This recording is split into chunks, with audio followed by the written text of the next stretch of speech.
Game 9 of the World Chess Championship. Jan Nepomniachtchi leading by a point. Now he had the white pieces. Could he increase his lead? Could Ding hang on with black? Could he even score a victory? Well, let's see what happened. There was more drama. The Spanish from Nepo. Now what are we going to see from Ding? A tricky line, a sideline? No, he goes back to his old faithful, the Berlin variation of the Spanish. So maybe he's trying to just calm things down a little bit. Now, interestingly, Nepo does not go for the endgame, which arises after this continuation. Instead, he wants more from the position. He keeps the tension with d3. And after bishop c5, instead of taking on c6, he just plays c3. So it seems like he definitely wants to try and press with white here. Both sides castled. And now Ding played d5. And this is really an attempt to kind of solve all black's problems very quickly. Of course, black does not have to push out like that. You can just play d6 in this position, for example. But d5, well, yeah, striking out in the centre. Knight d2. Holding the pawn on e4. And Ding decided to exchange on e4. If black leaves this pawn here, then it could be that fairly soon white can take on d5 and get some pressure on e5. So that's why an exchange took place. So an almost symmetrical pawn structure. But all the pieces are on the board, and actually this is very complex. So very often white would like to expand with b4, so that gets shut down with a5, and then a4 just blocks things up there. Queen e7. So prepares to bring the rook here, supports this pawn as well. And yeah, if white damages these pawns, then actually it's not a big deal because that bishop is ready to come out to this rather fine diagonal. And particularly as that square is weak on d3. So Nepo played queen c2. Both players playing reasonably quickly.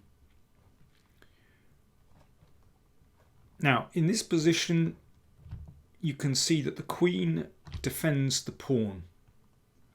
So white is getting ready actually to play knight c4. And then there could be considerable pressure on that pawn on e5. So Ding played knight b8. Now, that first glance looks a little bit strange. Actually, it's an excellent move.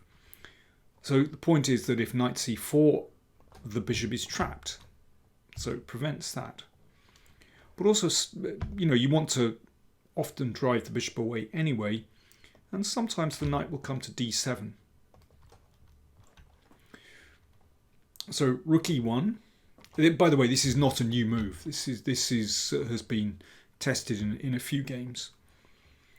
Rook e1 and rook d8. Ding playing very quickly. The rook obviously belongs on the open file, looks good. h3, careful move. Maybe prevents this one sometimes bishop g4 as well. And h6 played. Okay, it's all very careful so far. You could play knight d7 to f8 there, but it's all reasonable. And knight f1. So this typical Spanish maneuver coming around to usually g3, sometimes e3. And also lets this bishop into the game as well. c6, the bishop is pushed back, but finds a good diagonal. And knight a6. So that knight might move to c7, it might move to c5, depending on circumstances. Knight g3, so the typical Spanish maneuver. That knight looks at the outpost on f5. And now queen c7, played pretty quickly by Ding. So that supports this pawn, and well, it was supporting the pawn from e7, but actually it makes way for this bishop to come back to f8. And Ding said afterwards that, well, this was all part of his preparation. He'd prepared this a long time ago, not even specifically for this match. And he was playing quite quickly. So if knight h4, you know, this is where you want the knight. In fact, this is a very safe Kingside formation. Knight f5, knight c5. Black is absolutely fine. This knight comes into the game, could even reach the outpost on f4. Nepo thought for quite a long time and played quite a subtle move actually, bishop a2. And I think his idea is that if the bishop goes back to f8, then bishop e3. So this one takes the place of this bishop, and yeah, it looks quite pleasant. But Ding played a very good move here. He just broke with b5 and started counterplay on the queen side.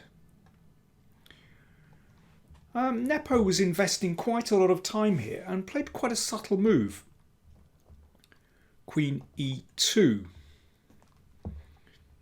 So what's this one about? Well, obviously there's a bit of pressure here, but also he's moving the queen towards the king side. Okay, that's interesting. And Ding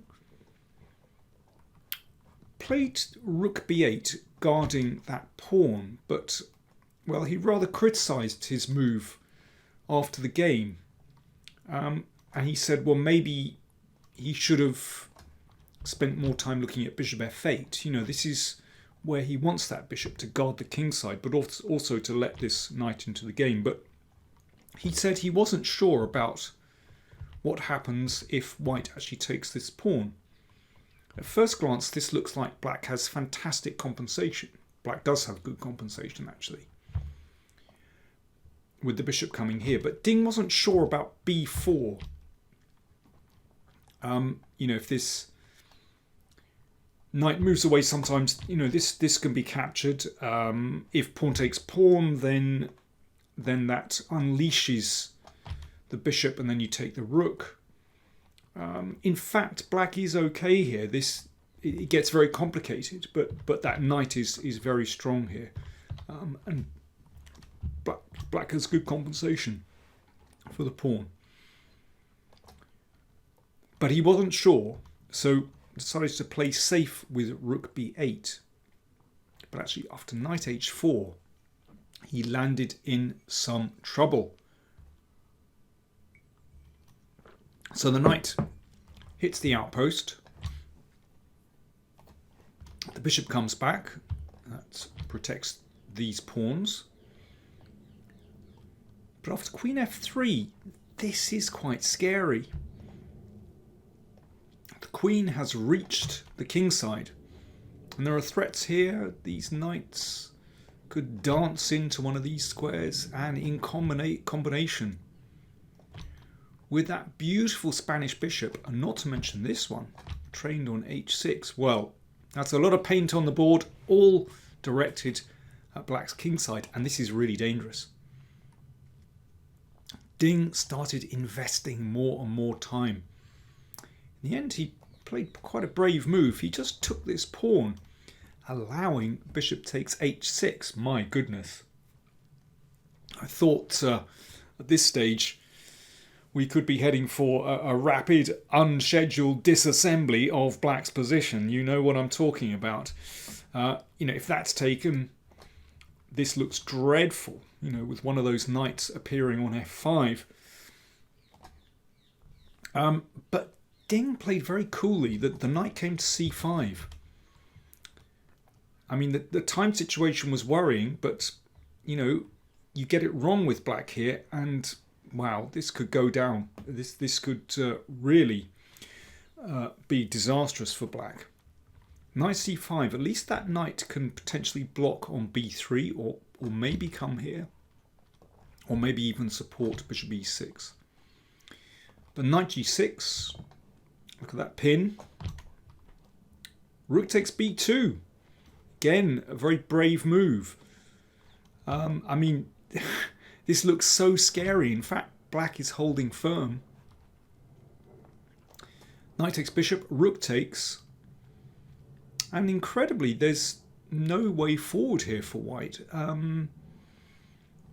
Queenie, here Nepo played bishop g5.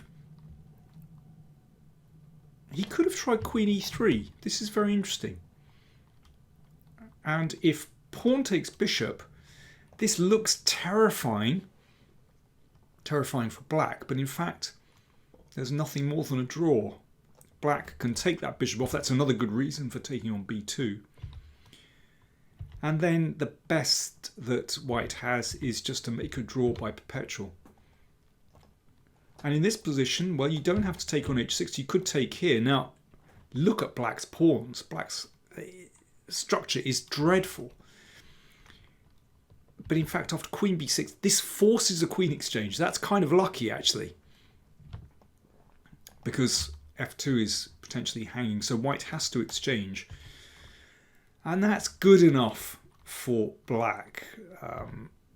You know, after this, black can exchange pieces. And although, again, black's structure looks dreadful, in fact, it's probably okay. But Nepo didn't go queen e3. He played bishop g5, attacking the knight, which was forced back to h7. And then bishop c1. I mean, this does look very dangerous. And Nepo is still better here. And here, Ding definitely made a mistake. He should try rook c2, which looks so scary. You know, this is the kind of move that you'd have to invest such a lot of time to make sure was sound, because it looks as though the rook is going to be trapped. In fact, it's okay. And the idea is this, that, well, first of all, if bishop b1, this actually doesn't win material because of that fork. And if bishop a3, this is quite a nice exchange sacrifice. And black, obviously in this position, has very good compensation. I mean, there are other ways for white to play, but it looks like a good move. But instead, quite quickly, Ding just retreated the rook. And again, as in the previous game, this seems to be a hangover of you know, Ding's problems with time. He wasn't that short of time here. He had, I think, from memory, something like 40 minutes remaining. But he didn't want to burn so much time. So play rook b5 quite quickly. But after bishop a3, he was under pressure. And again, he played quite quickly. He played rook e8 here. But rook d8 is stronger. And here's why. Again, it's an exchange sacrifice. After bishop c4, well, clearly the rook can't retreat because this is on. But actually, this gives black pretty good compensation. And the reason is this, that actually knight d3, you can take this pawn. It looks very scary with this self pin. Actually, black is fine here. But he played rook e8 quite quickly. And now, I mean, white has a lot of interesting possibilities. You know, it feels as though black's position is kind of hanging by a thread. Very odd pawn structure. Don't like these split pawns. This knight is a bit out of play. These bishops look terrifying. I mean, one strange possibility is to take here and trap the rook. The only problem is it gives away these squares. So something like knight g5 to e6 to d4 is potentially interesting. But I mean, that rook is not coming out for a long time, if ever. I mean, it's a very odd situation. But I mean, maybe it's just too anti-positional. What else could white play? You could just put a rook in the middle. That's also possible. Nepo went for bishop c4. Clearly the rook can't retreat. So bishop e6 once again. we've got an exchange sacrifice. But curiously, Nepo didn't take it. He could have played this. And obviously, black has compensation in the form of these pawns, but who knows? Is it enough? It's very hard to say. And there's another move, Queen E2. The queen looks quite nice on C4. White looks better there. How much? It's very hard to say. But Nepo almost looked like he changed his mind. He exchanged on E6 and then played knight F5. He wanted to keep the queen on this side of the board, but actually it feels like that the danger is passing here. And after C5, then he brought his queen round. But by this stage, Ding seems to have stabilized. I mean, certainly exchanging those bishops, gives black more control over these squares, over the light squares. Bishop C1. So Nepo wants to take this pawn. And queen takes A4, and clearly the position is burning out. Here, rook takes, bishop takes, and rook b4. Rook takes, knight takes. So we've got 3 pawns against 3 pawns. Very few pieces on the board. I mean, at this point, we've had 37 moves. Neither player short of time. I thought they were going to agree a draw very quickly. But Nepo's next move was very clever. He played rook a4. And curiously, this is actually quite a difficult position for black. So one thing is, you don't really want to have the knight pushed back. That feels a bit uncomfortable. What about knight d2? Well, the computer says this is okay, but actually white has a couple of ideas here. I mean, rook g4 already looks very dangerous. So, for example, after this, black can get caught in a mating net very easily with the idea rook h4 and rook h8 and so on. In fact, after rook g4, there's a remarkable move. This is very computery. Knight f4. This is absolutely brilliant. So rook takes. You play rook takes bishop, and if bishop takes, then king here, and that's a forced draw. Of course, after knight f4, you also have to consider what happens after white takes here with a rook, but the computer says this is actually a good way for black to play, but it's kind of mad. So I can understand why Ding in this position had a little bit of a think and eventually decided to play very practically. Giving a pawn, but just simplifying. So bishop takes. Nepo has won a pawn. However, with all the pawns on one side of the board, then black has excellent drawing chances. Objectively, it should be a draw. Of course, white can try to win. And Nepo did try to win. By the way, I should say, if the knights are exchanged, then that's a very easy draw. If the rooks are exchanged, a knight endgame, that's a bit trickier,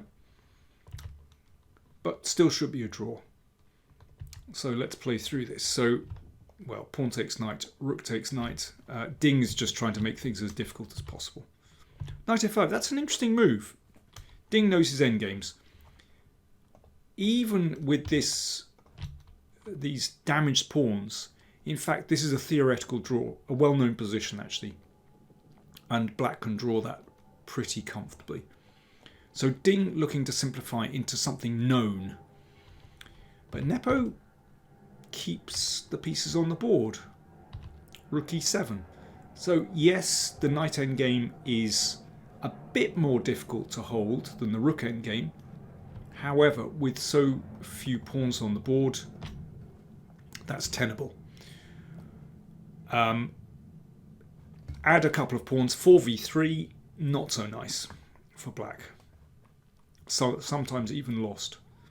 But 3v2 should be a draw.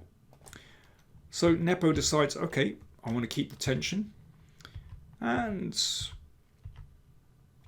they went round in circles a few times. And now, well, Ding could wait, but he decided to just kind of force matters a little. Because, of course,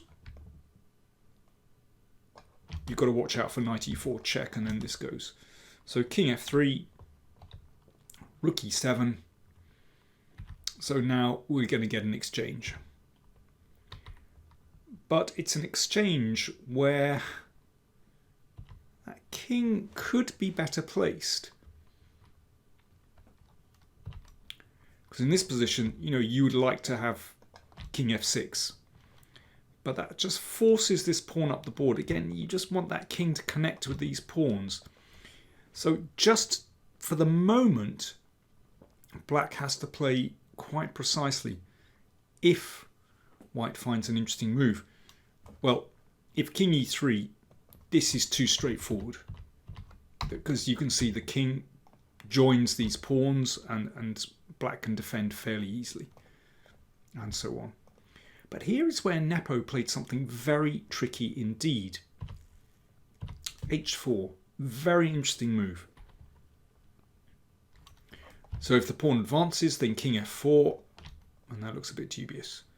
So, of course, Ding needs to exchange pawns. You've got to keep exchanging. That brings you closer to a draw. And this is tricky. So, for example, if black plunges in with king e4, the knight comes back.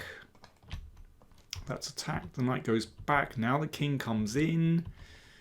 And this one is actually lost. That king is in the perfect position, and pawn number 2 goes, and that's a win. Ding thought that king e7 was actually insufficient. In fact, this is also drawn, but it's tricky. You know, once the king starts sliding in, you just never know. And Ding couldn't be sure whether this was a draw or whether white could force some kind of Zugzwang. In fact, black is still okay here, but I can understand why he had a long think here and came up with something else. Came up with h3, giving the pawn back straight away. But it splits these pawns. The king comes up. Now, if the king comes here, this is actually quite important. Then the knight comes in straight away and takes a pawn. So it means the king can't make more progress. So check. Knight here. Of course, every exchange will bring black closer to the draw. So f3. Knight f2. And now it becomes clear that this was a very clever idea from Ding. Because with those pawns split, actually black has something to do. The knight can target this pawn, and the king can target the h-pawn. And actually, Ding has found the easiest way to make a draw. Of course, if this pawn advances, then the king will slip in and can round it up. And they went round in circles a long time. In fact, I think it's possible to actually take this. Ding did not do this, but is this a draw straight away? Yeah, looks like it. But you can never be certain. You know, is that king close enough? I can understand. Well, Ding basically realised that he didn't need to chance it. He can hold this position actually very, very easily. And they went round in circles a lot. We're on move 75 here. And that's, I mean, black could just wait here, but no. Ding made it even easier. Now this king can't get out. yeah, he makes sure. I mean, this would be a little bit embarrassing because then the knight would move and that could be taken, or the king goes back and then the king comes in. But Ding didn't fall for that. Instead, he just waited so that if king here, now it's white's move. That's rather different. So if the knight moves, then the knight comes into d4 and attacks that one. Nepo played knight c1, and yeah, we've got something similar. Here we go. Transposition. And this is just a draw. So this is threatened. If the king comes back, you take here. So Nepo played this. And here on move 82, they finally agreed a draw. So in the end, very good defense by Ding. He showed a sure hand, actually, when it came, for example, to this position. And h3 was an excellent move. And he understood that actually these pawns just a little bit vulnerable, and that was the best way to make a draw. And even here, although it took a long time to get to the draw, I think knight d4 was an excellent practical move. And again, he showed a very sure hand in defending after that. But I think Nepo will be kicking himself because